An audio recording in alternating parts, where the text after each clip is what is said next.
اور ایک اور چیز وقت حاضر کی بہت ضرورت ہے، ختم نبوت۔ قادیانی ختم نبوت پہ ڈاکہ ڈالنے کی کوشش کرتے ہیں، کبھی کس پلیٹ فارم سے، کبھی کس پلیٹ فارم سے، حتیٰ کہ ایون کہ لاسٹ سنڈے کو میں سن رہا تھا کہ ہماری مساجد میں قادیانیوں کے قرآن موجود ہیں۔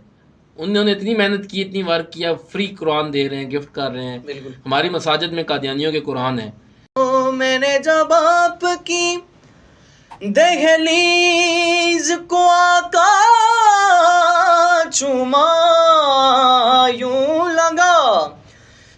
لگا کہ آپ نے جیسے میرا۔ دیکھیں B H P media house کے سننے والوں کو میں یہی پیغام دوں گا کہ رمضان شریف کے مہینے میں جو صاحب نصاب ہیں، جن کے اوپر زکوٰۃ فرض ہے، آپ نے زکوٰۃ دینی ہے۔ امان نسیم صاحب کیا کہہ رہے ہیں کہ دنیا سے جائیں گے تو خالی ہاتھ جائیں گے، آئے بھی تھے تو خالی ہاتھ آئے تھے، اس لیے زکوٰۃ یہ فرض ہے، اس کے بغیر معافی نہیں ہے۔ قبر میں جائیں گے تو زکوٰۃ ہی آپ ہمارے کام آئے گی جو ہم نے غریبوں مسکینوں کو دیا ہوگا۔ توحید کی چاہت ہے تو پھر کرب و بلا چل، ورنہ یہ کلی کھل کے کھلی ہے نہ کھلے گی۔ مسجد کی صفوں سے کبھی مقتل کی طرف دیکھ، توحید تو شبیر کے سجدے میں ملے گی۔